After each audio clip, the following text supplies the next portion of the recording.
Hare Krishna, Hare Krishna, Krishna Krishna, Hare Hare, Hare Rama, Hare Rama, Rama Rama, Hare Hare. Hare Krishna, Hare Krishna, Krishna Krishna, Hare Hare, Hare Rama, Hare Rama, Hare Hare. Hare Krishna, Hare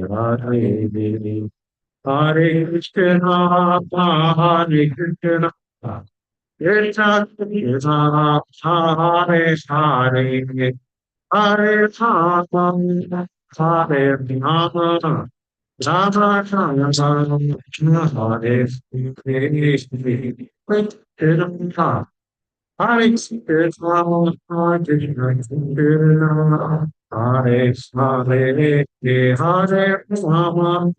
Hare Hare, Hare Rama, Hare Rama, Rama Rama, Hare Krishna, Hare Krishna, Hare Krishna, Krishna, Hare Hare, Hare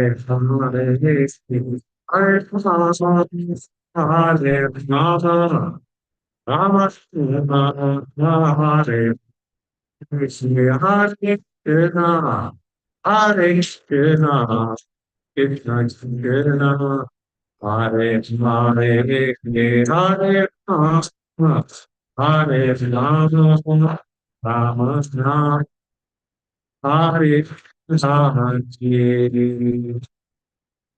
Jayam Vishnu Bhagavatam Sarvajaya Sri Srimad, His Divine Grace, A.C. Bhaktivedanta Swami Maharaj Prabhupada Ki Jai.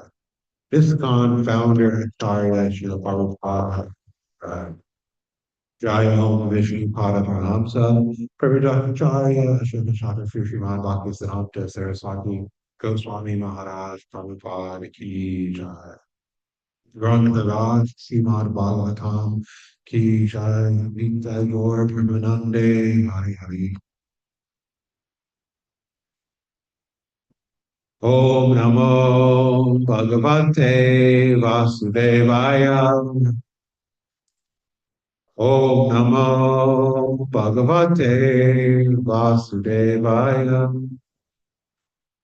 Om Namo Bhagavate Vasudevaya. Reading from the Srimad Bhagavatam, Canto 7, Chapter 5, titled Prahlad Maharaj, the saintly son of Hiranyakashipu. That's 25, 26. 25 does not have a purport, so I'll read the Sanskrit for both, the word for word for 26, and the English. Vishamya tad sutavacho hiranyakashi pustada Guru Putran Vachinam Rusham Raspuri Tadvaham Ramavando Kimetate Vipakram Shayata Sata Vasam Grahito Balo Mam Andretya Durmate Ramavando Kimetate Vipakram Shayata Tasitam Samadam Grahito Balo Mahandrita Durmate Brahmavado Kim Etate Vipaksham Shamayat Satam Samadam Grahito Balo Mahandrita Durmate Brahmavado, O unqualified son of a Brahmana, Kim Etat, what is this? Say, by you. Vipaksham, the parting of my enemies. Shayata, taking shelter of. Asanta, most mischievous. Asara, nonsense. Grahita, tant, Balana, the boy, Mam, me, Anand Ritya, not caring for me. Gormate, O foolish teacher. Translations and purport by His Divine Grace, A.C. Bhaktivedanta Swami Prabhupada, Srila Prabhupada Ki Jai. After hearing these words of devotional service from the mouth of his son Prahlad, Hiranyakashipu was extremely angry. His lips trembling, he spoke as follows to Shanta, the son of his guru, Shukracharya. O unqualified, most heinous son of the Brahmana, you have disobeyed my order and taken shelter of the party of my enemies. You have taught this poor boy about devotional service. What is this nonsense? In this verse, the word asara, meaning having no substance, is significant. For a demon, there is no substance in the process of devotional service. But to a devotee, devotional service is the only essential factor in life. Since Hiranyakashipu did not like devotional service, the essence of life, he chastised Prahlad Maharaj's teachers with harsh words. Om Ginajaramanasya Ginanjana Shlakaya Chakshuraitamyena Tasmai Shri Guruve Namaha. Jai Shri Krishna Chaitanya Prabhu Nityananda Shri Advaita Gadadhara Shri Dasari Gaura Bhaktivinoda Hare Krishna Hare Krishna Krishna Krishna Hare Hare Hare Rama Rama Rama Hare Hare.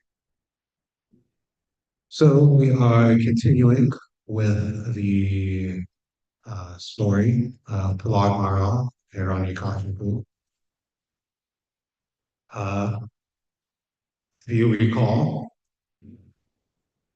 the last question that was asked, or the situation is that Prahlad Maharaj was brought in front of his father, Hiranyakashipu, who then asked him, what is the best thing that you learned from your teachers? What did you learn in school today? And Prahlad answered, as we have been discussing for a while, Shravnam Kirtanam Vishnam, Smaranam Padasevanam, Arjanam Vandanam Dasyam, Sankyam Atma Nivedanam, the nine processes of devotional service. And we are hearing today Hiranyakashipu's reaction to this statement by his son. And he is blaming Shonda and Amarka, who were the teachers of Prahlad, because the exact way that the question was phrased was what was the best thing that you learned from your gurus? Uh, Guru, of course, can mean either teacher of any sort or specifically the spiritual master. Hiranyakashipu, of course, meant Shonda and Amarka, but Prahlad took it to mean Narada Muni. But because Hiranyakashipu was thinking and going even Shonda and Amarka, and Prahlad answered such as he did, Hiranyakashipu was thinking that the two sons of Shukracharya were the ones teaching Prahlad about devotional service, which he was not very happy about, as we can understand, because he saw Lord Vishnu as his enemy. Um, and so he was thinking that the sons, the teachers of his son, has taken the side of his enemy and was working against him. And this is exactly the situation between the devotees and the demons. As it is said in Bhagavad Gita, that the time of darkness for the materially conditioned person is the time of awakening for the sage, and vice versa. That what is night for the sage is what is engaged by the materially conditioned person.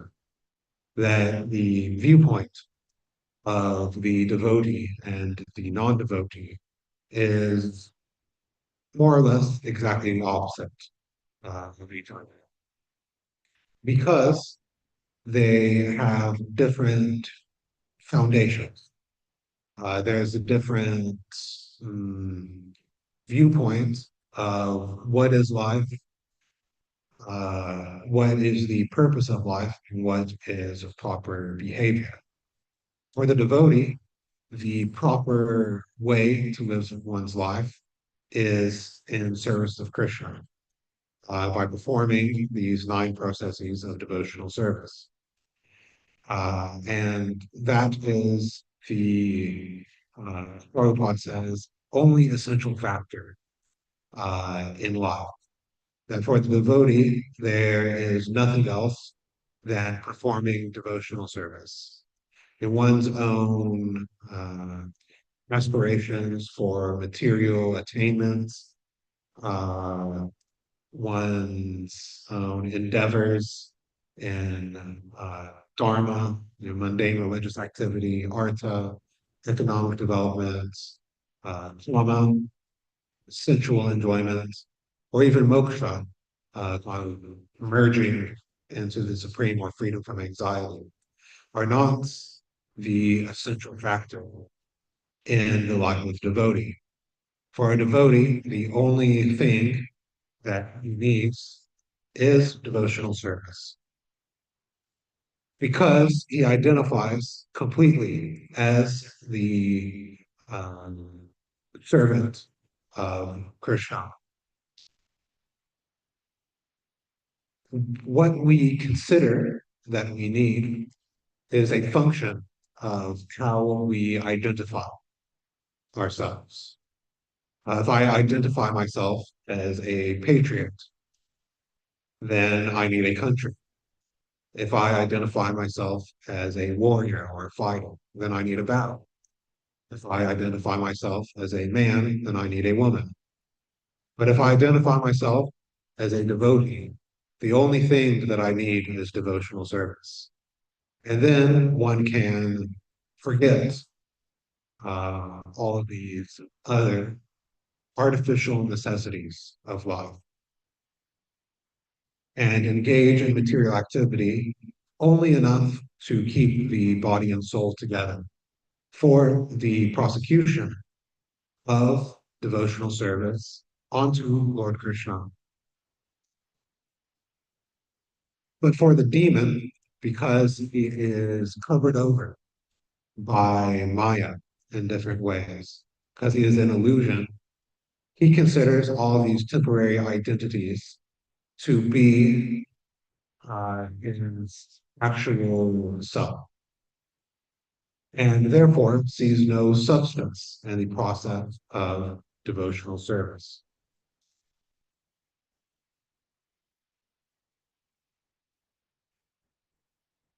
The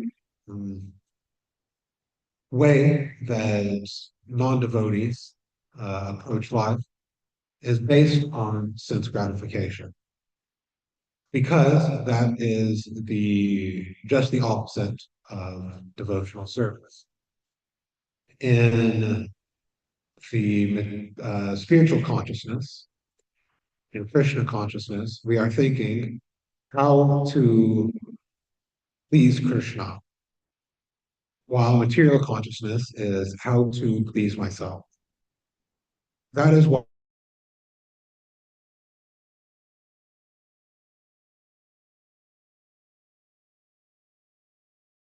a devotee automatically has all good qualities. Uh, Even if they aren't necessarily manifesting yet, they will manifest eventually because the devotee It's on the proper platform of devotional service. And so he will eventually manifest all good qualities for the service of the Supreme Personality of Godhead. Or even if he has to um, situationally manifest bad qualities, those bad qualities are also good because they are on the platform of pure devotional service. Of course, we should not misunderstand this to excuse our own bad behavior. We should understand that actually our process is only devotional service. And on the pure platform, even seemingly improper things are proper. For example, during the Battle of Kurukshetra, uh, the Pandavas had to transgress the laws of Dharma. They had to commit sinful activity so many times. But because they were guided, sometimes even explicitly told to by Krishna, those seemingly bad acts were actually the best acts. Example that comes to mind is that Karna had to get down some of his chariots in order to fix the wheel. Uh, and while he was bent down, uh, fixing the wheel of his chariot, Krishna told Arjuna, shoot him in the back. Even today, by Kali Yuga standards, shooting somebody in the back um, is even still considered a very cowardly thing to do. It's dishonorable.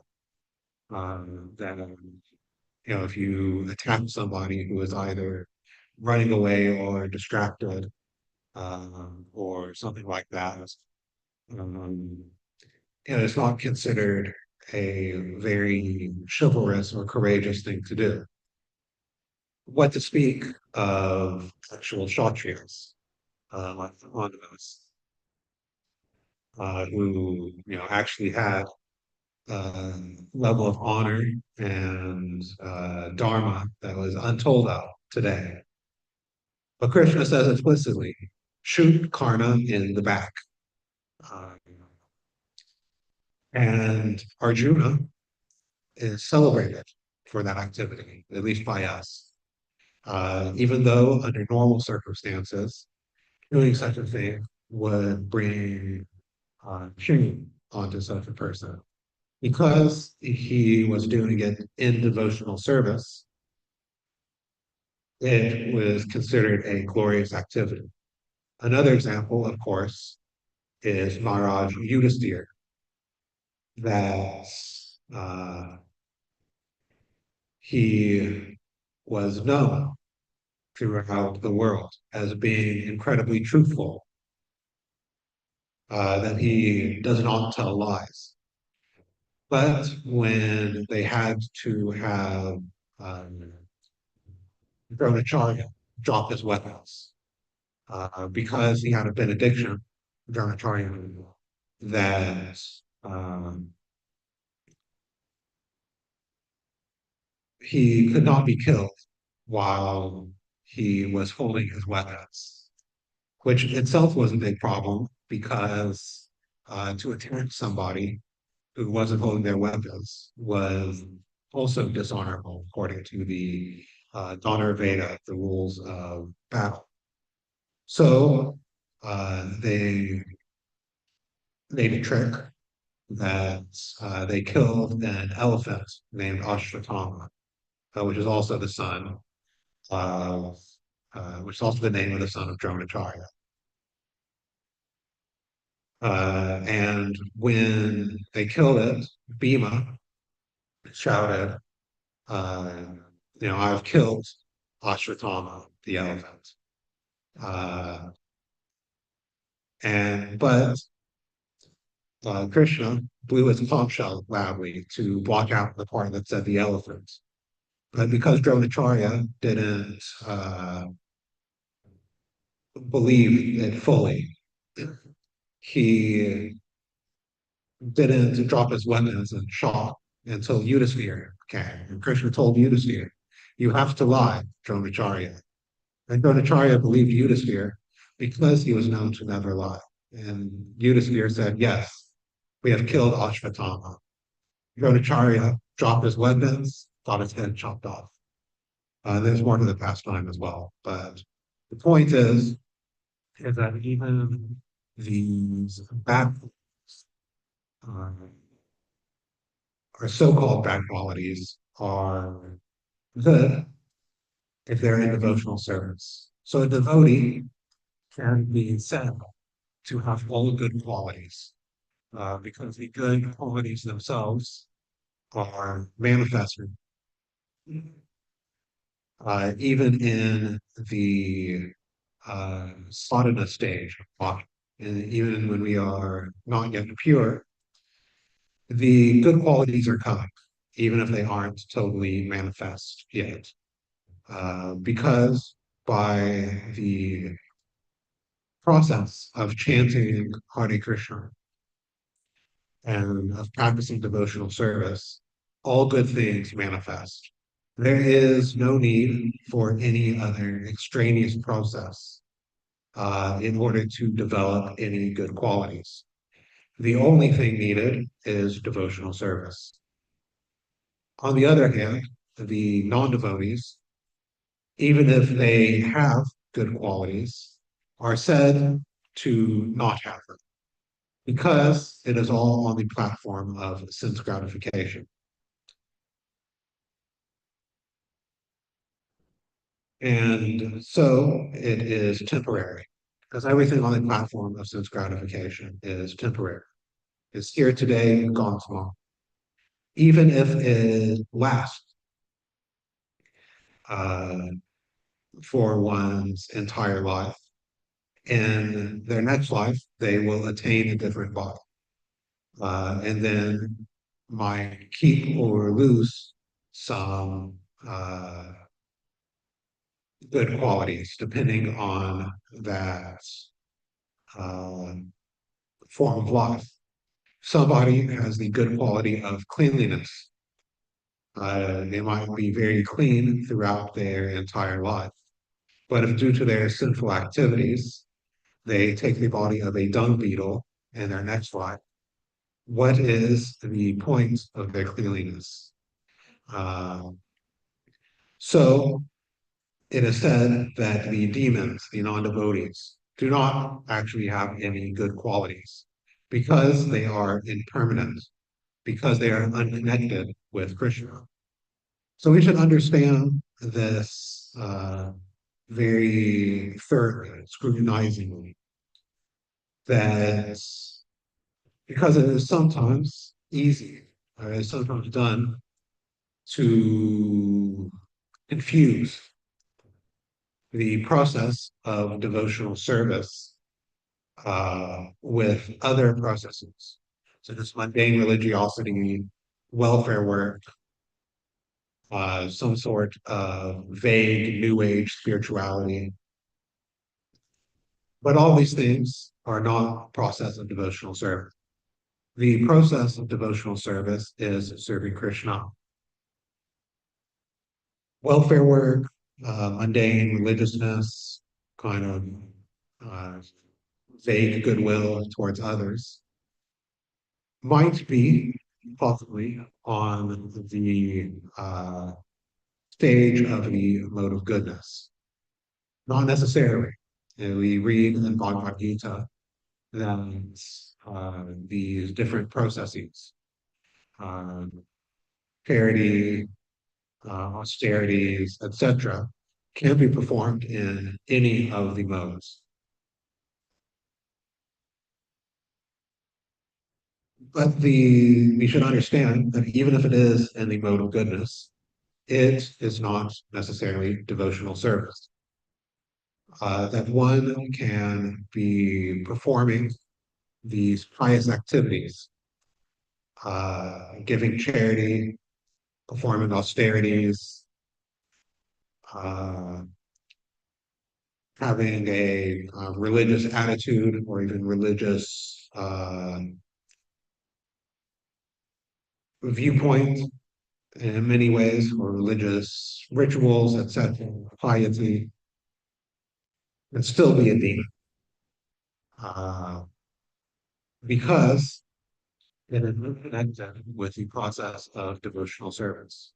And there are so many examples of those who run these charitable organizations, and they give out so much money, but they also take so much money for themselves. That the people who run these organizations, many times, not always, but many times, uh, are skimming off the top in order to enrich themselves and their friends. Uh,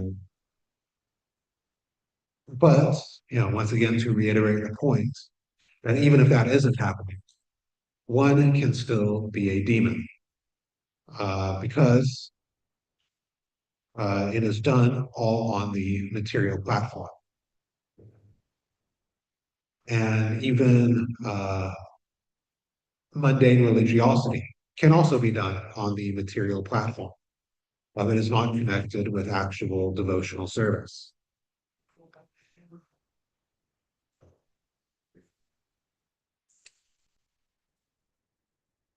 Because it is done without knowledge of the actual position of the living entity. To actually perform welfare work, one has to understand what actually is the welfare of the living entity. And that can only be understood on the platform of proper Siddhanta. Otherwise, one becomes confused. I talked last week, I think it was, about this World Happiness Index, uh, where, according to mundane researchers, things like GPD per capita, social freedoms, lots of free choice, things like this, social safety nets, are what make people happy. But actually, that is not the case. That if you look actually at real outcomes like suicide, homicide, addiction, etc., that actually people who have these things, or the countries that have these things, are miserable. Uh, but so much mundane welfare work is based on having these things. Oh, let's develop these poor, undeveloped countries. Let's give equality to everyone. Let's do this, let's do that. And they think that they are doing good, but actually, because they do not have knowledge, it is actually hurting others. One a big example of this is the proliferation or the almost proselytization of technological Western society, thinking that if we spread this technology, this scientific culture, so-called scientific, so-called culture around the world, then people will be happy. But it doesn't work. Uh, that technological advancement does not make one happy. And the side effects of technological advancement are disastrous for the earth, for people, for animals, for basically everybody, except for possibly the 1% at the top, who are the 1% of the 1%, who are being enriched by all of this. Um, And many times, the people pushing these things sincerely feel that they are doing what is best for the people they are trying to help. That, uh, oh, we have to alleviate the suffering of these people, but they do not actually know how to alleviate suffering because they lack knowledge of devotional service, which is the only way to alleviate the suffering of the living entities. The only way to be happy in any condition of life is by the process of devotional service. It is impossible any other way.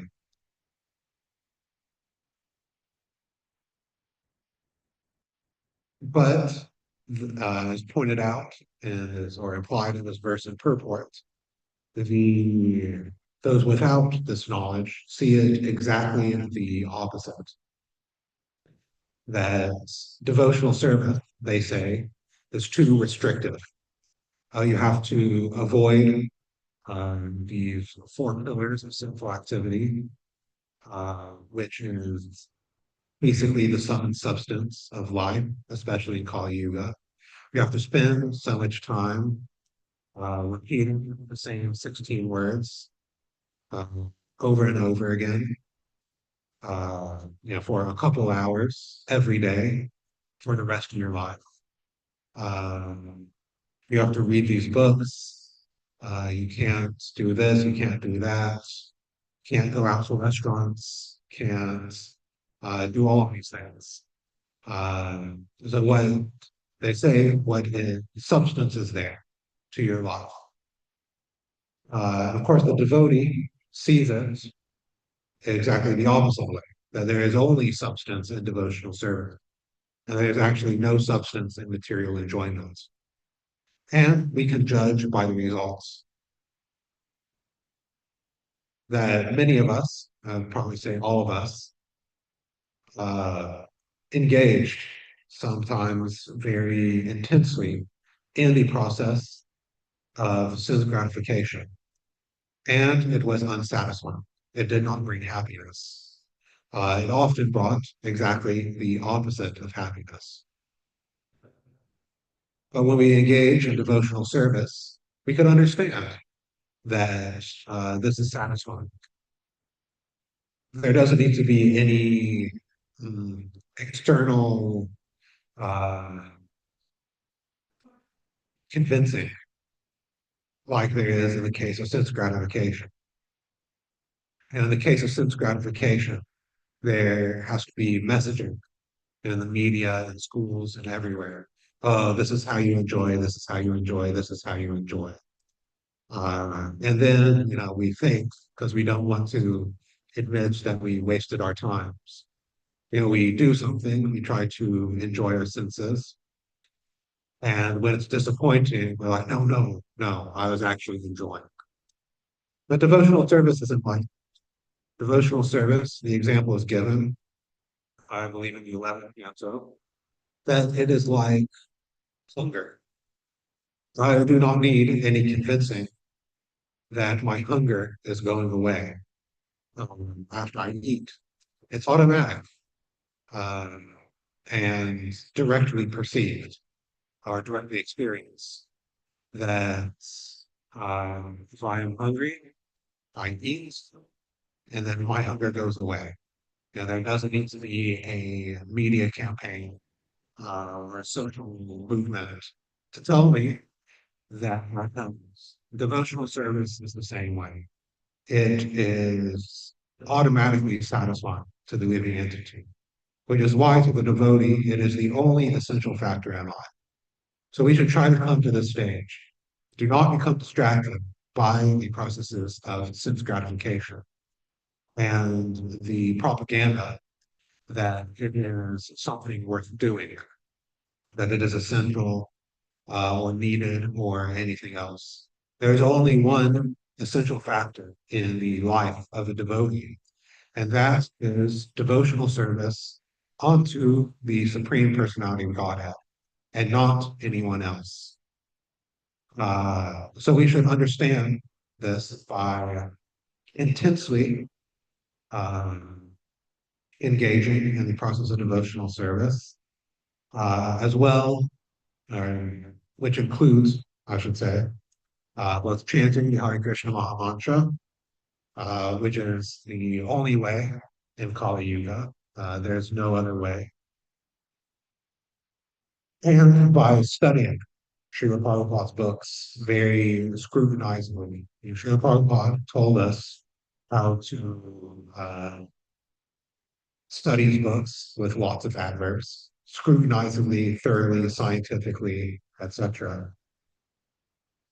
from multiple angles of vision in the association of devotees. So we should take up this process because without actually understanding the Bhakti Siddhanta as sent by Srila Prabhupada in the line of the Vaishnava Acharyas, we will become confused because we are getting the demoniac message that there are other factors of life than devotional service from everyone.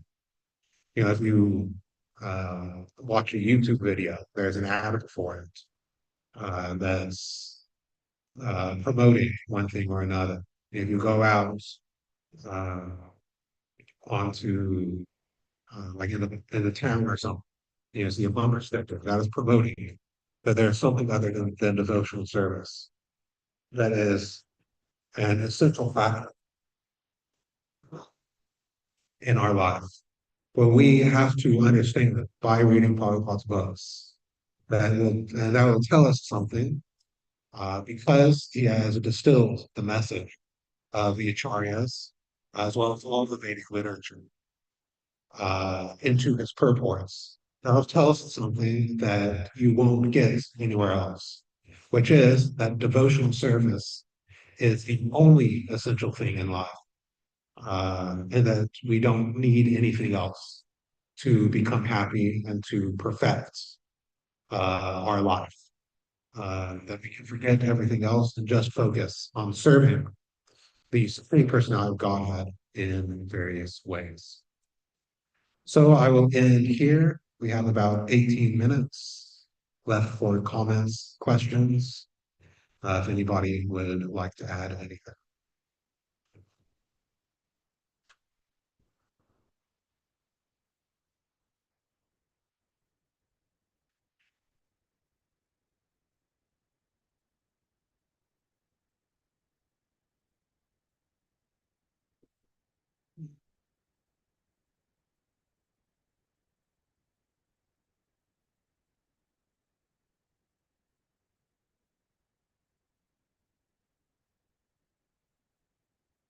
Jean-Miel Prabhu. Hare Krishna. Can you hear me okay? Hey, Yeah. brother. Okay, my question is, thank you for a wonderful class. You were talking about the intention of like well-doers and charitable organizations. Mhm. And you were stating, I believe, that those intentions, even though they are good, even if they still may not be doing, uh, it still might not be the right thing. But it was kind of my understanding, if you could talk about that a little bit, that that's all we have is actually our intentions. That intention, is like very important in our devotional process. So if one intends to do good, although they may not be, doesn't that supersede the, say, badness or the problems that might arise in a bad organization? Well, you need both intention and knowledge, right? Because if, so for example, yeah, an example that my Guru Maharaj has given before is that let's say you have some heart problem, uh, And, I have very good intentions. I feel affection for you. It's like, oh, Ajami Prabhu, you have these heart problems. I want to help. So let me operate on your heart. Would you let me do that? No, but in the same, But my intentions are good, right? My intentions are good, but I don't have the knowledge of heart surgery or gotcha. medicine in general, Okay. right? So on the material platform, the thing is, on the material platform, these organizations might be doing good even, but maybe not. Uh, but on the spiritual platform, on the absolute platform, because they do not know the actual welfare of the living entity, they actually cannot help the living entity. Right. So another historical example is Mother Teresa was very lionized uh, as a welfare worker, but in all of her hospitals, she was giving people meat. Right. Her intentions were very good. She wanted to help these people, but what was actually the outcome? That all these people were entangled in sinful activities because of her so-called welfare work. Right? So intention is important, but so is knowledge. I can be the most well-intentioned person in the world, but if I don't have knowledge, then what's the use?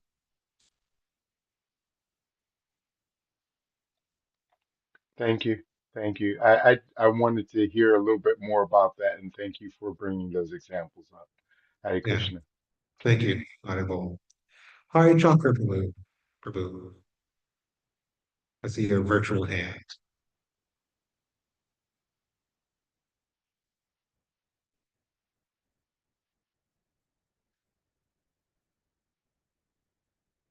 Fireball, are you there?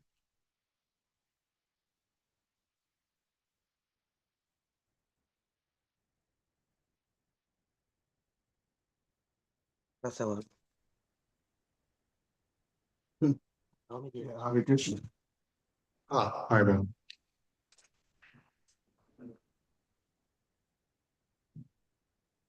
Hare Krishna. Fireball. Okay. Yeah. My question is also in line with what Ajame Prabhu was saying. Many a time we hear devotees saying that welfare work and all that is devoid of devotional service. So the point is, let me give a simple example. Like when when biblically Jesus was telling people that you should love your neighbor as yourself, and then his disciples asked him, "Who is our neighbor?" Then he related the story of the Good Samaritan, that somebody is going and bandits attacked the person and almost killed the person. The person is at the roadside dying. Now a priest passed by because he was late for going to church. He looked at the person and he passed by. By looking at his watch, he said, I'm late." So he ignored the person and went to church. Another person who was going to do some other devotional act reached there. He saw the person. He said, "Oh, I'm late for this activity." So he passed by. Now, the Samaritan, who even didn't have any intention of going to church or going, he was going to do his business. He reached there. He saw this person. He picked the person up, tried as much as possible to give the person first aid, then take the person to a hospital and tell the hospital people, "Hey, I'm on my way to do my business, but here is a deposit. Take it." And then when I'm coming back, whatever extra expense you have done, I'll pay you. So this person took this uh, distress person on the roadside to the hospital and did this. And so after he related that story, he asked his disciples, of the three people who passed by, who was the neighbor of the suffering person? And they all agreed that the Samaritan who was going to do his business was the actual neighbor of the person. Now, similarly, devotees, we usually talk about, oh, we have to be, uh, we have to be what? Take care of devotees. We have to uh, be devoted to Krishna. Meanwhile, how many of us, even though we come to the altar, we see Krishna in the deity form always, try to render service to the Lord. But deep within us, how many of us? I mean, I cannot generalize it, but personally, if I have not realized Krishna like how the acharyas have realized Krishna, but I'm just on the process of realizing Krishna, trying to get the realization. But still, I neglect the basic principles of humanity. Then how can I be saying I'm practicing devotional service when even the very people that I'm living with, I cannot extend anything, any attitude of what empathy or anything to people like this? How can I be claiming I'm doing devotional service? Is it simply because I go to the altar and dress the deities and feed the deities, and that is what is the point that I'm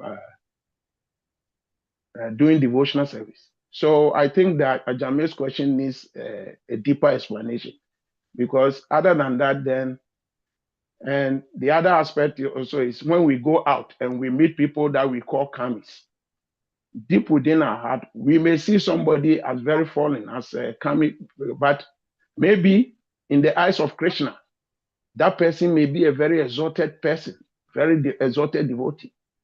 So if we don't extend empathy and our love to such a person, wouldn't it be like we are committing what we call it, a devotee apparat? So I think the question that Jamal asks, it needs a deeper explanation. So if you can still go ahead and give us more explanation to it. Hare Krishna. Yes. Haribol Mubu. Of course, most of us, hopefully all of us, if we are able to, if we found ourselves in the situation of the Good Samaritan, would be a Good Samaritan, so to speak. Uh, but that is also different.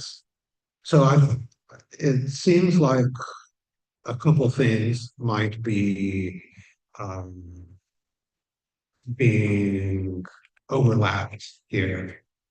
In the sense that, yeah, people that we're living with and serving with, etc. Yeah, we have empathy and compassion for them as well. Uh, but, or I shouldn't say but, more generally, we should understand actually how to be compassionate to people. Our What we have to give, which is devotional service, is the best welfare work. It's, of course, we aren't going around like, just shoving people into traffic or taking things. So it's not like we're ants doing good per se. But our welfare work is not on the material platform.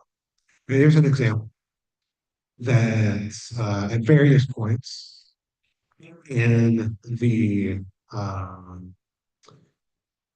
last times at Bhagavatam, while he was physically present in his vocal manifestation, the devotees tried to organize welfare activities, specifically that were welfare activities, specifically feeding the poor, relief funds for this or that. Um, and Prabhupada said, why are you doing this? That, this isn't our process. We're not a relief organization. There's even a situation where there was a flood or an earthquake, and the leaders of the relief effort sent letters to Prabhupada asking for help in alleviating the situation there. The Prabhupada said, no, this isn't our job. This isn't what we do. So, there's a difference between, treating your friends and neighbors, with empathy and compassion, and going out of your way to perform welfare work on the material platform, which is not our process. We feel compassion for, the suffering, but we also understand what the actual alleviation of that suffering is. And also that the rich and powerful are suffering as much as the poor and destitute if they do not have devotional service. So, yeah, we act, with empathy for those around us, but we don't need to be making concerted efforts to form welfare activities on the material platform. That's not our process. That's not what we do. There's so many examples, actually, of Prabhupada saying this point again and again, that our welfare work is on the spiritual platform. We're not a relief organization uh, from, floods or earthquakes or even hunger or things like that. We're a relief organization from the misery of material existence. So that is the point, is that uh, we are performing the highest welfare work by spreading Krishna consciousness. So we don't need to become distracted by other processes. And that those who are performing welfare work otherwise in this organized manner, they might be uh, good from the material point of view, but from the absolute point of view, it is still material activity, and it's not spiritual activity to perform mundane welfare work. And so we can't, it can't be said to be devotional service uh, because it is not connected with Krishna. So that's the uh, long and short of it, one could say. We have 2 minutes left. If there's anything else. Hare Krishna. Fireball. Thank you for a great class. Thank you. The operation was a success, but the patient died. We are all about para upakar, the ultimate welfare for the living entity. Other types of welfare work, as you pointed out, Srila Prabhupada said specifically, we are not concerned with social welfare. It's not our thing. There are lots of people who want to do that kind of work. There's no shortage of them, but there is a shortage of those who are willing and equipped to do para upakar, who are actually able to benefit the soul. Those individuals are very rare. So we want to focus all of our time and attention on doing those things which are the most beneficial, the ultimate welfare, particularly because there's no one else to do it. For other types of welfare, there's lots of people engage in all kinds of welfare activities, but nobody is equipped to actually do the work of benefiting the spirit soul in a way that is eternally beneficial. So Srila Prabhupada directed us to focus on para upakara. Regarding intentions, of course, the saying is, the road to hell is paved with good intentions. I'll stop here, Prabhu. All right. Thank you again. Hare Krishna. Thank you, Haribol.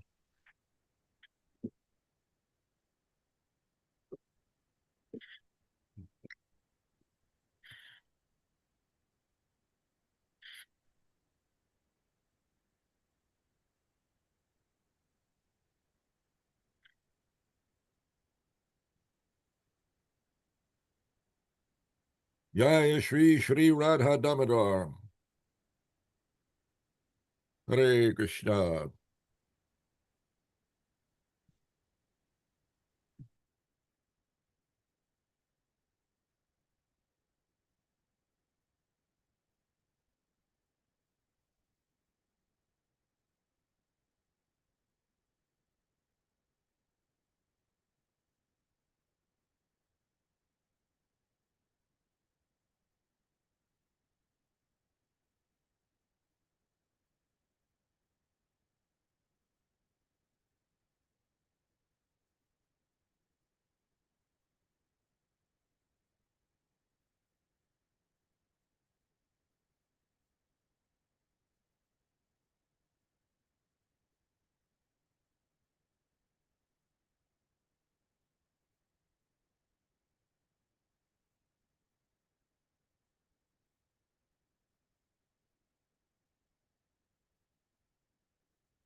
Jaya Radha Damodara Radha Damodara Shri Radhe. Jaya Radha Damodara Radha Damodara Shri Radhe.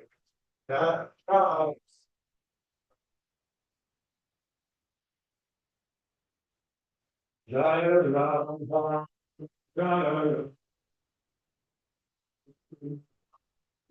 Jaya Lalita Vishaka Lalita Vishaka Shri Radhe. Jaya Lalita Vishaka Lalita Vishaka Shri Radhe. Jaya Lalita Vishaka Lalita Vishaka Shri Radhe. Jaya Lalita Vishaka Lalita Vishaka Shri Jaya Nitai Gora Sundar Nitai Gora Sundar Gora Hari. Jaya Nitai Gora Sundar Nitai Sundar Gora Hari. Jaya Nitai Gora Sundar Nitai Gora Sundar Gora Hari. Jaya Nitai Gora Sundar Nitai Sundar Gora Hari. Jaya Jaya Prabhupada, Prabhupada, Prabhupada, Jaya Jaya Prabhupada. Jaya Jaya Prabhupada, Prabhupada, Prabhupada, Jaya Prabhupada. Jaya Jaya Prabhupada, Prabhupada, Prabhupada, Jaya Jaya Prabhupada. Prabhupada, Prabhupada, Jaya Jaya Jaya Prabhupada, Prabhupada, Prabhupada, Jaya Jaya Prabhupada, Prabhupada, Prabhupada, Jaya Jaya Jaya Prabhupada, Prabhupada, Prabhupada, Jaya Jaya Prabhupada. Prabhupada, Prabhupada, Jaya.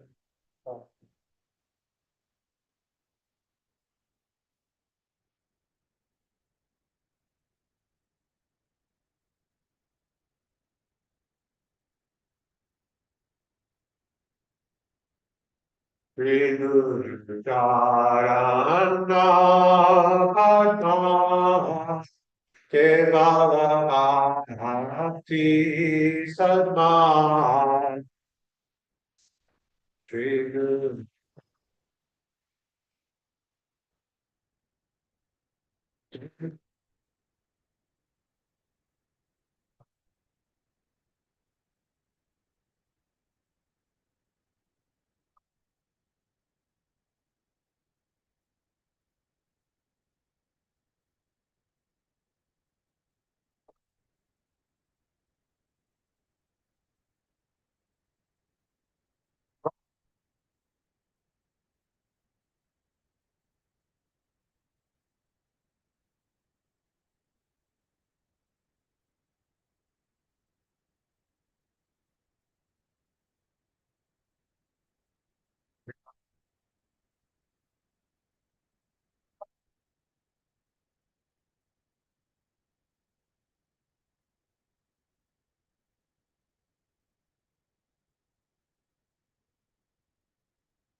Sati Sama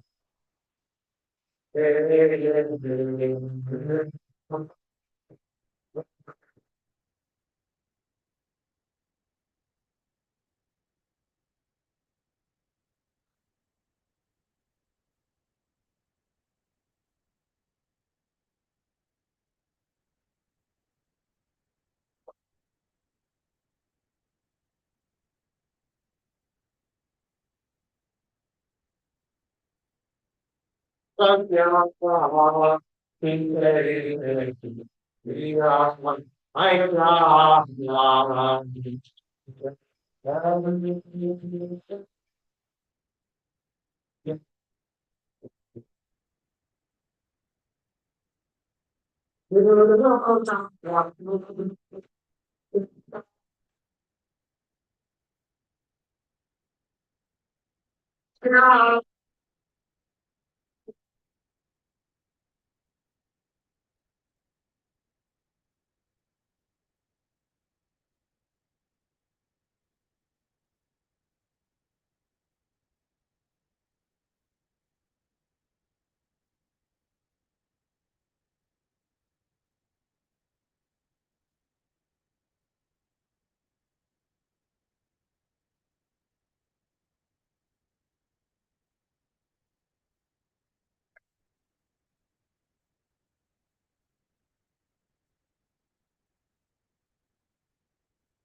Namo Vishnupadaya Krishna Prasthaya Bhutale Srimati Bhakti Vedanta Swami Iti Namine Namo Vishnupadaya Krishna Prasthaya Bhutale Srimati Bhakti Vedanta Iti Namine Namaste.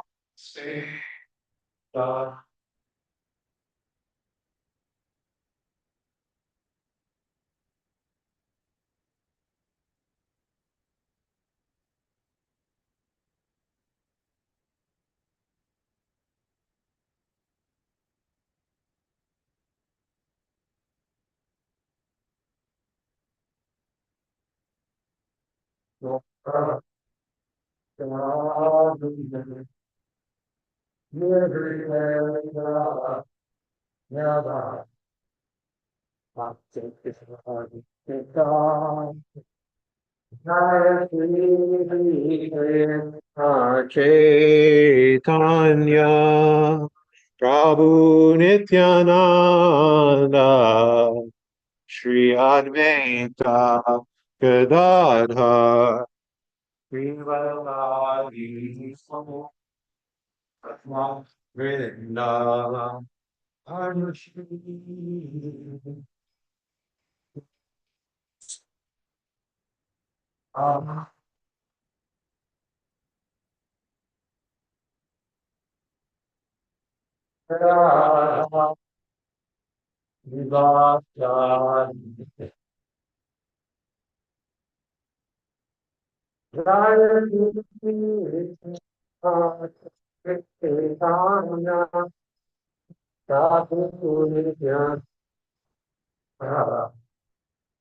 Hare Krishna, Hare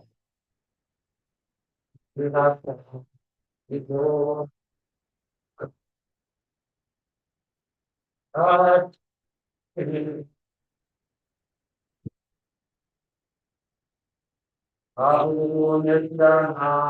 Hare.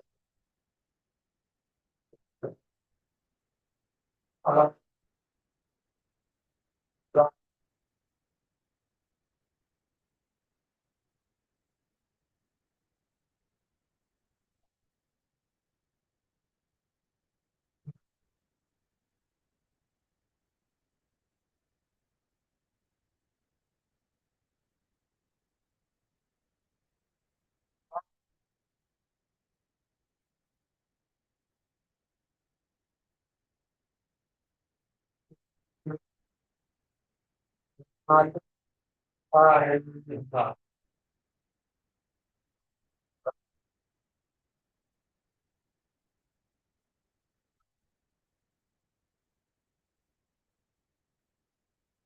Hare, Krishna, Hare Krishna,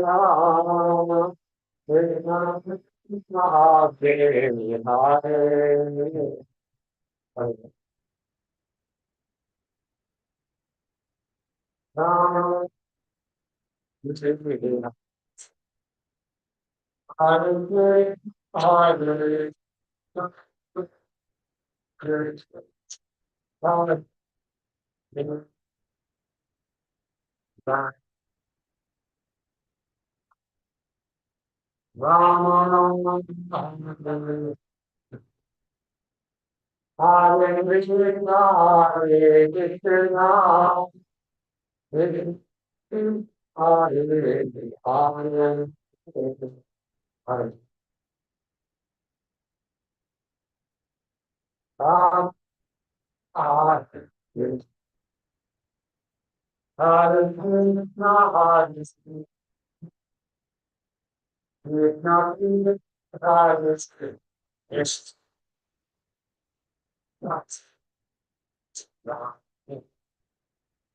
Rama,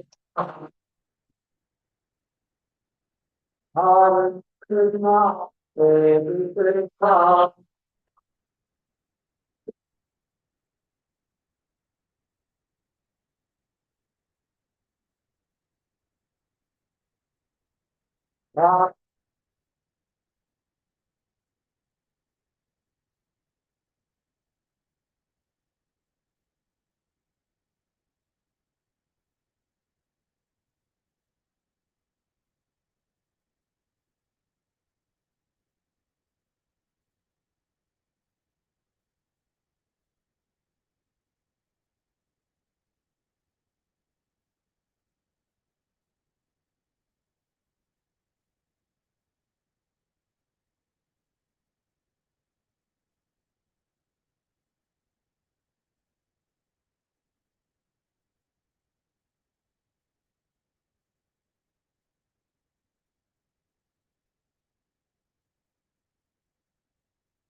Guy over there about a month of the fire, which we saw in Srimad, Nagari. This is Bhagavatam 21. This time around, in charge of Srila Bhagavatam, Jadavo Vishpada, God, there is a my heart, one to say, on the now trying my word. Listen, how she person came on after reading, not she, she was like, over a lot of recognition. Figure out a person don't be not trouble with God from giving over not king. She read on the non king. By product, some of my irony, Gallon of irony, Boston lady, to lost name, I don't feel like I'm ridiculous. I know something. Some of the Boston ridiculous. These five war, always be for them. Always be for them. Always be for them. Always be feeling for the team around that. Always be the one.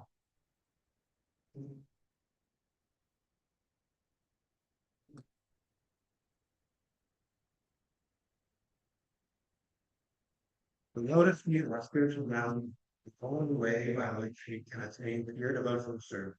I bow down to his ministry and great honor. By his grace, the cross and pollution of material suffering, obtain the mercy and grace. My only wish is that my conscience is purified by the words emanating from the lotus man. Attachment to his little feet, affection, filled with all. He opens my darkened eye and fills my heart with transparency. He is my Lord, birth happened. From him he started and created universe. By him he is the greatest scripture he gives us. Our spiritual master, the other dimensions, the friend and walk, and Lord of everything. Oh, man, please be merciful on us. Give us the fear of your noise and change. Your famous men, free birth. They shall see. This is my way of being God, not my Parvati.